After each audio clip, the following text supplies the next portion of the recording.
माय channel friends. So पुन्हा एकदा तुम्ही मला किचन मध्ये बघत असाल. सो किचन मध्ये आली आहे म्हणजे मी काही ना काहीतरी तुमच्यासोबत रेसिपी शेअर करणार आहे.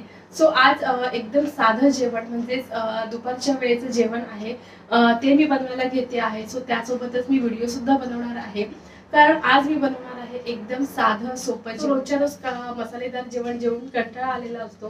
सो एखाद दिवस पोटाला शांतता म्हणून एकदम साधं जेवण जेवण खूप छान वाटतं आणि ते पोटाला सुद्धा छान असतं. सो आज मी बनवणार आहे महाराष्ट्रीयन पद्धतीची ताकाची कढी.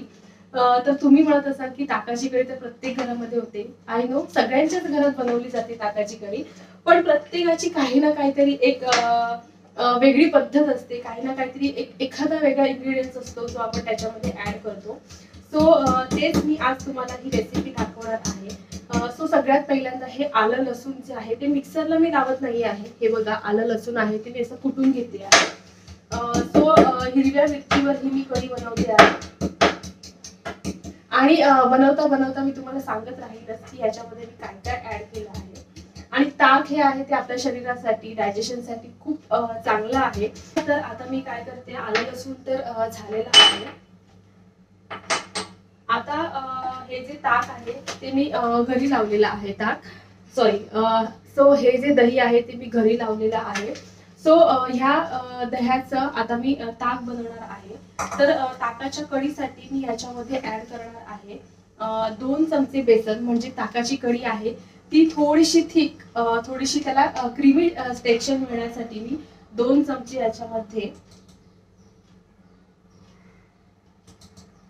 बेसन घालणार आहे आणि व्यवस्थित त्याच्यामध्ये गुठळ्या राहू नयेत म्हणून मी व्यवस्थित मिक्स करून घेते. त्याचबरोबर त्यासोबत मस्त मी अळूवड्या सुद्धा बनवणार आहे. सो हे बघा, सो हे मी व्यवस्थित मिक्स करून घेते आणि मग तुम्हाला नेक्स्ट ह्याची जी फोडणी आहे ती सांगते. ह्याच्यामध्ये मी थोडीशी हळद सुद्धा ऍड करते.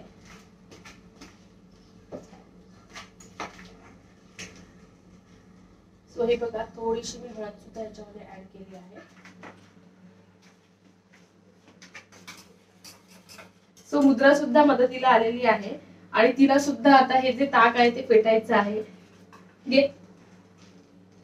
कशी पेटते, कशी? दोन्ही हाताने, दोन्ही हाताने. दुसरा हात कुठे आहे? मागे.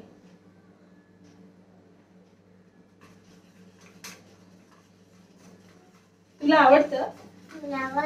आवडतं ना? चला बस. तू तिथे बाहेर बसते, मी जेवण बनवते. चला तर मी आता फोडणी देते कढीसाठी. तर इथे बघा, मी थोडेसे तेल घेतलं आहे ज्याच्यामध्ये मी टाकलं आहे जिरं, मोहरी, थोडेसे मेथीचे दाणे आणि मेथीच्या दाण्यांमुळे छान टेस्ट येते. त्यानंतर थोडासा हिंग आणि आपण कढीपत्ता सुद्धा टाकतो, पण आत्ता माझ्याकडे अवेलेबल नव्हता, पण कढीपत्ता नक्की टाकायचा. त्यानंतर हे बघा, आलं आणि लसूण जे मी ठेचून घेतलेलं होतं ते टाकलं आहे. आणि आपण ह्याऐवजी म्हणजे फक्त ठेचून टाकण्याऐवजी आपण आलं, लसूण आणि मिरची वाटून टाकली तरीसुद्धा चालते. मग मस्त लालसर झाल्यानंतर मी ह्याच्यामध्ये हिरव्या मिरच्या टाकल्या आहेत. आता हे जे ताक आहे ज्याच्यामध्ये मी बेसन आणि हळद घालून ताक बनवलेलं ते आता मी ओतलं आहे आणि ह्याच्यामध्ये गरजेपुरतं पाणी घातलेलं आहे आणि मस्त छान उकळी द्यायची आहे. सगळ्यात महत्त्वाची टिप्स म्हणजे ह्याच्यामध्ये आत्ता मीठ टाकायचं नाही आहे. थोडीशी मी साखर टाकली आहे चवीसाठी. मीठ ह्यासाठी नाही टाकायचं कारण मीठ टाकलं तर कढी फुटून जाईल. सो बघा, मस्त कढी रेडी झालेली आहे. 5 मिनिटं मी छान उकळी दिली. आता मी गॅस बंद करून मीठ टाकणार आहे आणि मग जेव्हा आपल्याला खायची असेल, प्यायची असेल कढी, तेव्हा आपण गरम करून घेऊ शकतो. फक्त एवढं लक्षात ठेवायचं, गॅस बंद झाल्यानंतरच मीठ टाकायचं. तर हे बघा, कढी तर झालेली आहे मस्त. आता एका साईडला मी अळूवड्या बनवणार आहे. सो अळूवड्यांसाठी मी इथे घेतलं आहे बेसन पीठ, आलं आणि लसूण ठेचून घेतलेली आहे. बेसन जे आहे ते मी अंदाजे घेतलेले आहे. हे आहेत सगळे मसाले.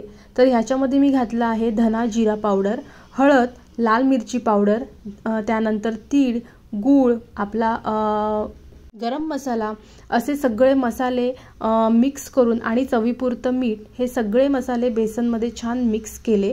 आणि त्यानंतर ह्याच्यामध्ये मी ॲड केला आहे चिंचेचा कोळ, जो मी चिंच गरम पाण्यामध्ये भिजवून घालून कोळ तयार केलेला. तर आता मी ते पिठामध्ये ॲड करते आहे.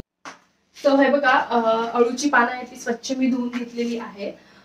जे अळूच्या वड्या बनवण्यासाठी जे सारण लागते ते सुद्धा रेडी झाले आहे. आता फक्त अळूच्या वडी बनवायच्या आहेत. सो मी जे मोठं पान आहे ते असं उलट घेणार आहे आणि थोडंसं पाणी जे आहे ते मी पुसून टाकणार आहे. जे पानं आहेत ते स्वच्छ सुकवून,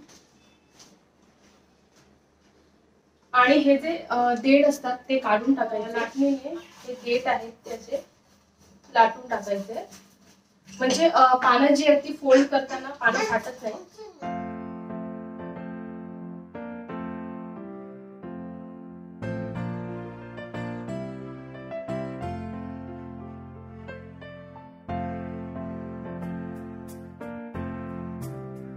तर पानं स्वच्छ पुसून आणि लाटून झालेलं आहे. आता हे जे मी सारण बनवलेलं बेसनचं ते हे बघा अशा पद्धतीने पूर्ण पानांना लावून घेणार आहे. तर सगळ्यात पहिल्यांदा एक मोठं पान घेतलं की त्याच्यानंतर त्याच्याच छोट्या साईजचं पान घ्यायचं आणि अशा पद्धतीने उलट्या दिशेने पानं ठेवायची आणि त्याला सारण लावत जायचं. सो आपण 3-4 पानांचं एक वडीचा रोल बनवू शकतो. सो हे बघा एकावर एक उलटं पान लावून झालं की त्यानंतर ते दोन्ही साईडने फोल्ड करायचं आणि मग त्याचा रोल बनवायचा.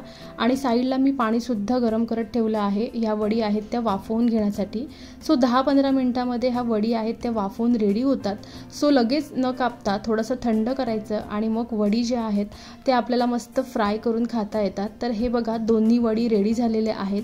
आता फक्त 10-15 मिनटं ह्याला मी वाफ देणार, थोडंसं फ्रीजमध्ये थंड करणार आणि मग हे बघा मस्त गरमागरम अळूवड्या रेडी झालेल्या आहेत माझ्या. एका साईडला डाळ खिचडीसुद्धा रेडी आहे. सो बघून तर मस्त तोंडाला पाणी सुटलं आहे. चला तर पटापट ताट रेडी करते आणि जेवायला बसते. तर तुम्हाला सुद्धा असं साधं सोपं जेवण आवडत असेल तर नक्की अशी महाराष्ट्रीयन पद्धतीची ताकाची कढी आणि अळूवड्या नक्की करून बघा.